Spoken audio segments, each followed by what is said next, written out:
प्रेम से बोले श्री गणेश जी महाराज की जय। सरस्वती माता की जय। लक्ष्मी नारायण भगवान की जय। प्रिय दर्शकों, आज मैं कार्तिक महात्म का 6ठा अध्याय आप सबको सुनाने जा रहा हूँ।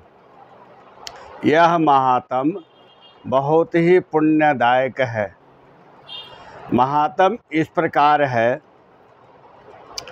माता तुलसी की उत्पत्ति का रहस्य।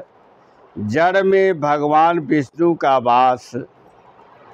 देवराज इंद्र द्वारा भगवान शिव की अवज्ञा करने पर शिव की क्रोधगीन द्वारा समुद्र से उदंड बालक का प्रकट होना। वह बालक बड़ा होकर क्रूर दैत्यराज जलंधर बना। प्रबल बलशाली होने से जलंधर द्वारा इंद्र आदि देवताओं को युद्ध के लिए ललकारना। राजा पृथु ने कहा, हे नारद जी, आपने कार्तिक मास के व्रत में तुलसी की जड़ में भगवान विष्णु का निवास बताकर उस स्थान की मिट्टी का पूजन बताया है। अब मैं भी श्री तुलसी की उत्पत्ति की संबंध में जानना चाहता हूँ। तुलसी कहाँ और कैसे उत्पन्न हुई, ये बताने की कृपा करें। नारद जी ने कहा, हे राजन, एक समय जब देवगुरु बृहस्पति और देवराज इंद्र अप्सराओं सहित कैलाश पर्वत पर शंकर जी का दर्शन के लिए गए तो शंकर जी ने उनकी परीक्षा ली। उन जटाधारी दिगंबर ने उनको मार्ग में ही रोका।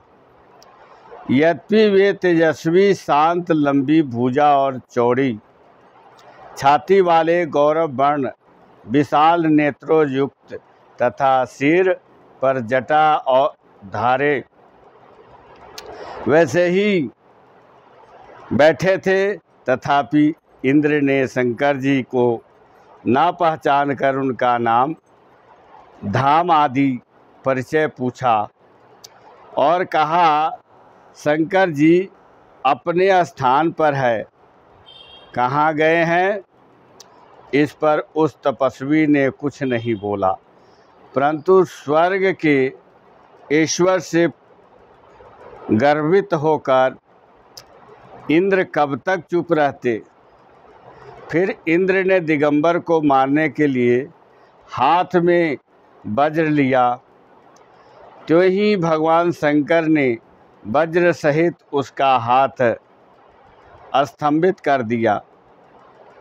उनकी आँखों से एक प्रचंड तेजमय ज्वाला निकली और विकराल नेत्र कर जो ही उसे देखा तो ऐसे विदित हुआ मानो वह दिगंबर प्रज्वलित हो उठा और यह तेज ज्वाला सबको जलाकर भस्म कर देगी। भुजाएं स्तंभित होने से इंद्र के क्रोध और दुख का अंत न रहा, परंतु जही गुरु बृहस्पति जी ने इंद्र को प्रज्वलित होते देखा तो ही अपने अंतर्ज्ञान से उनको भगवान शंकर जानकर प्रणाम किया और फिर इंद्र को भी दिगंबर बाबा के चरणों में गिरने के लिए आदेश दिया। फिर बृहस्पति जी बोले, हे दीनानाथ, अपना क्रोध शांत कर इंद्र का अपराध क्षमा कीजिए। बृहस्पति जी के वचन सुनकर महेश्वर बोले, मैं अपने नेत्रों से निकले क्रोध को कैसे रोकूं? तब बृहस्पति जी बोले, हे भगवान, भक्तों पर तो दया करनी ही चाहिए, अतः अपना भक्त वत्सल नाम सार्थक कीजिए और इस तेज को शांत करके इंद्र का उद्धार कीजिए। इस भांति बृहस्पति भगवान शंकर की स्तुति करने लगे। तब भगवान शंकर ने कहा, मैं आपकी स्तुति से प्रसन्न हूँ। आपने इंद्र को जीवन दान दिलाया। अब मैं आपको वरदान द्वारा जीव नाम से विख्यात करता हूँ। मेरे नेत्रों की तेज अग्नि अब इंद्र को पीड़ित नहीं करेगी। ऐसा कहकर शंकर जी ने अपने माथे से निकले हुए तेज को लेकर क्षीर सागर में डाल दिया। फिर लीलाधारी भगवान अंतर्ध्यान हो गए। इंद्रदेव को अपने मिथ्य हाहाकार कर अभ्यास हुआ। फिर इंद्र और बृहस्पति दोनों ने भय से मुक्त हो शिव गान करते हुए अपने लोक में प्रस्थान किया। इस प्रकार जिनको जानने की इच्छा थी, उन्हें जानकर इंद्र और बृहस्पति अपने स्थान को चले गए। राजा पृथु ने कहा, हे देवर्षि, आपको नमस्कार है। अब कृपया कर आप यह कीजिए कि जिस समय भगवान शंकर ने अपने माथे का तेज क्षीर सागर में डाल दिया, उस समय क्या हुआ? नारद जी ने कहा, हे राजन, जब शंकर जी ने तेज क्षीर सागर में डाल दिया तो वह तेज शीघ्र ही बालक होकर गंगा सागर के संगम पर बैठकर संसार को भय देने वाला रुदन करने लगा। उसके रुदन से समस्त संसार व्याकुल हो उठा। लोकपालों के मन में भी व्याकुलता हुई। अधिक कहने से क्या है, चराचर चलायमान हो गए। शंकर जी के क्रोध से उत्पन्न बालक के रुदन से ब्रह्मांड व्याकुल हो गए। समस्त देवता और ऋषि मुनि व्याकुल होकर लोक पितामह ब्रह्मा जी के शरण में गए और सबने मिलकर ब्रह्मा जी को प्रणाम किया और स्तुति की। फिर कहा, हे पितामह, यह बड़ा भयंकर समय आया है, इसका निवारण कीजिए। देवताओं की यह बात सुनकर ब्रह्मा जी सत्यलोक से उस बालक को देखने के लिए समुद्र तट पर आए। समुद्र ने ब्रह्मा जी को आता देख उन्हें प्रणाम किया और बालक को उठाकर उनकी गोद में डाल दिया। तब विस्मित होकर ब्रह्मा जी ने पूछा, हे सागर, तुम शीघ्र ही बताओ कि यह बालक किसका है। तब समुद्र ने कहा, हे प्रभु, यह तो मैं नहीं जानता, किंतु मुझे इतना अवश्य ज्ञात है कि यह गंगा सागर के संगम पर प्रकट हुआ है। अतः आप इस बालक का जाति, कर्म आदि संस्कार कीजिए, इसका जातक फल बताइए। नारद जी कहते हैं कि इधर तो सागर ब्रह्मा जी से ऐसे कह रहा था, उधर सागर पुत्र भी ब्रह्मा जी के गले में हाथ डालकर बार बार उनको आकर्षित कर रहा था। अब तो उसने ब्रह्मा जी की दाढ़ी पकड़कर जोर से मरोड़ दी। इससे उन्हें अत्यंत पीड़ा हुई, जिससे उनकी आंखों से आंसू आने लगे। किसी प्रकार उन्होंने अपने दोनों हाथ से जोड़ कर लगाकर दाढ़ी को छुड़ाया और सागर से कहा, सुनो, मैं तुम्हारे पुत्र का जातक फल कहता हूँ। मेरी आँखों से जो जल निकलता है, इसका कारण इसका नाम जलंधर होगा। यह पैदा होने के साथ ही तरुण हो गया था। इससे यह सब शास्त्रों में पारंगत महापराक्रमी महावीर जवान और रणवीर तथा सभी दैत्यों में अग्रणी और भगवान विष्णु के समान पराक्रमी होगा। यह बालक किसी से भी नहीं हारेगा। यह एक भगवान शंकर को छोड़कर सबसे अधिक बलशाली होगा। जहाँ से यह उत्पन्न हुआ है, फिर वही जाएगा। इसकी पत्नी बड़ी पतिव्रता, सौभाग्यशाली, सर्वांग सुंदरी, परम पवित्र पतिव्रता, मृदुभाषिणी तथा सर्वातिशालिनी होगी। नारद जी ने कहा, हे राजन, सागर से यह कहकर ब्रह्मा जी ने शुक्राचार्य को बुलाकर बालक का राज्य अभिषेक कराया। फिर स्वयं अंतर्ध्यान हो गए। अब तो उस बालक को देख सागर बहुत प्रसन्न हुआ और कितने ही उपायों से उसका पालन करके बड़ा किया। फिर कालनेमी नामक असुर को बुलाया। उसकी वृंदा नाम की पुत्री से लड़के का विवाह करवा दिया। वृंदा अत्यंत सुंदर थी और सारे विश्व में प्रथम सती और पतिव्रता थी। परम सुंदर एवं निष्ठावान पत्नी पाकर जलंधर बहुत प्रसन्न हुआ था। वृंदा अपने पति को नारायण समझकर उसकी पूजा और सेवा किया करती थी। नारद जी बोले कि हे राजन, पृथु, अब मैं पतिव्रता स्त्रियों के कुछ लक्षण बतलाता हूँ। पतिव्रता स्त्री अपने पति के दुख में दुखी, पति के सुख में सुखी रहती है। पति के परदेश चले जाने पर विरह वेदना का अथाह दुख सहन करती है और पति की मृत्यु के पश्चात पतिव्रता स्त्री पति के साथ सती हो जाती है। अपने पति के पाप व पुण्य में आधे की भागीदारी होती है। ऐसी स्त्रियां अर्धांगिनी मानी जाती है।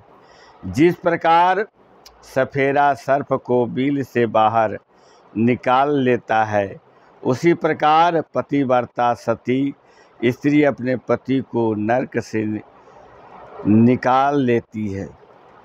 पतिव्रता स्त्री अपने पति के स्वास्थ्य एवं दीर्घायुष में परम सहायिका सिद्ध होती है। गुरु शुक्राचार्य के प्रभाव से वह समस्त असुरों पर राज करने लगा। नारद जी ने कहा, एक समय जलंधर दैत्य पत्नी सहित असुरों से सम्मानित हो सभा में बैठा तो वहाँ परम कीर्तिवान और श्री शुक्राचार्य जी वहाँ पहुँचे। उनके तेज से सब दिशाएं प्रकाशित हो रही थी। गुरु जी को आता देख असुरों सहित सागर पुत्र ने उठकर बड़े आदर से उनको प्रणाम किया। तेजस्वी शुक्राचार्य जी ने सबको आशीर्वाद दिया। फिर एक आसन पर बैठकर सब दैत्य भी यथा स्थान पर बैठ गए और सागर पुत्र ने नम्रता से यह प्रश्न किया, हे गुरुजी, मैंने विचरण करते समय आकाश में राहु के कटे हुए सिर को देखा है। राहु का सिर किसने काटा था? आप हमें बतलाइए। इस पर श्री शुक्राचार्य जी ने विरोचन पुत्र हिरण्यकश्यप और उसके धर्मात्मा पौत्र बलि का परिचय देखा। देवताओं और असुरों द्वारा समुद्र मंथन की संक्षेप में सब कथा कहकर यह बतलाया कि जब समुद्र से अमृत निकला तो उसे देव रूप से राहु पीने लगा। इस पर इंद्र के पक्षपाती भगवान विष्णु ने राहु का सिर काट डाला। यह सुनने के साथ ही जलंधर के नेत्र लाल हो गए। उसने बड़ा क्रोध किया। फिर अपने घसमर नामक दूत को बुलाकर गुरु को कहा हुआ सब वृत्तांत सुनाया और उसे आज्ञा दी, तुम शीघ्र ही इंद्रपुरी में जाकर इंद्र को मेरी शरण में लाओ। घसमर जलंधर का बड़ा निपुण दूत था। वह शीघ्र ही इंद्र की सुधर्मा नामक सभा में जा पहुंचा और जलंधर के शब्दों में कहा, हे देवता धाम, तुमने समुद्र को क्यों मथा और मेरे स्वामी के सब रत्नों को क्यों ले लिया? ऐसा करके तुमने अच्छा नहीं किया। यदि तू अपना भला चाहता है तो उन सब रत्नों सहित देवताओं के साथ मेरी शरण में आ जाओ, अन्यथा हे सुराधम, मैं सत्य कहता हूँ कि तेरा राज ध्वंस हो जाएगा।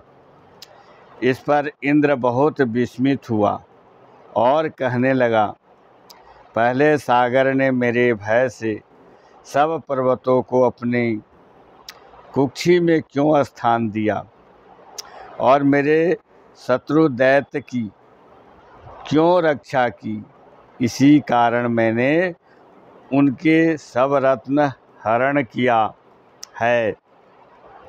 मैं भी सत्य कहता हूँ कि मेरा द्रोही सुखी नहीं रह सकता। इंद्र की बात सुनकर वह दूत शीघ्र ही दैत्यराज जलंधर के पास आया और सब बातें उसे कह सुनाई, जिन्हें सुनते ही वह दैत्य मारे क्रोध के अपने ओठ काटने लगा और देवताओं को जीतने के लिए उसने उद्योग आरंभ किया। फिर तो सब दिशाओं तथा पाताल से करोड़ों दैत्य युद्ध करने के लिए उसके पास पहुंच गए। शुंभ निशुंभ नामक दैत्यों को समस्त दैत्यों का सेनापति बना दिया। उन्होंने शीघ्र ही इंद्र के नंदन वन में उसने अपनी विशाल सेना उतार दी। वीरों की शंख ध्वनि और घोर गर्जन से इंद्र गूंज उठी। अमरावती छोड़ देवता उनसे युद्ध करने के लिए चले। भयानक मार काट हुई। दोनों पक्षों के आचार्य अपने अपने मृतकों को जिलाने लगे। असुरों के आचार्य गुरु शुक्र अपनी मृत्युंज संजीवनी विद्या से और देवगुरु बृहस्पति द्रोणागिरी से औषधि लाकर मुर्दों को जिलाते रहे। इस पर जलंधर ने अपने गुरु शुक्राचार्य जी से क्रुद्ध होकर कहा, मेरे हाथ से मरे हुए देवता कैसे जीवित हो जाते हैं? जिलाने वाली विद्या तो सब आपके पास ही है, फिर यह क्या बात है? इस पर श्री शुक्राचार्य जी ने देवगुरु श्री बृहस्पति जी द्वारा द्रोणागिरी से औषधि लाकर देवताओं के चिलाने की बात कह दी। यह सुनकर जलंधर और भी क्रोधित हो गया। इस पर शुक्राचार्य ने कहा, क्रोधित क्यों होते हो? यदि शक्ति है तो द्रोणागिरी पर्वत को उखाड़ कर समुद्र में फेंक दो, तब मेरे कथन की सत्यता प्रमाणित हो जाएगी। इस पर जलंधर क्रुद्ध होकर शीघ्र ही द्रोणागिरी पर्वत के पास पहुंचा और अपनी भुजाओं द्वारा उसे जड़ से उखाड़कर समुद्र में फेंक दिया। वह भगवान शंकर का तेज था, इसमें जलंधर की कोई विचित्रता नहीं।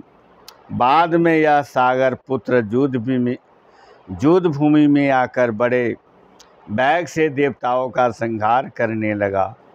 जब बृहस्पति औषधि लेने के लिए द्रोणागिरी पर्वत पर पहुँचे तो द्रोणागिरी की जगह पर वहाँ पर उन्हें सोना मैदान मिला, तो वह भयभीत होकर देवताओं के पास आए और कहा कि युद्ध बंद कर दो, तुम लोग अब जलंधर दैत्य को नहीं जीत सकोगे, क्योंकि यह दैत्य भगवान शिव के अंश से उत्पन्न हुआ है।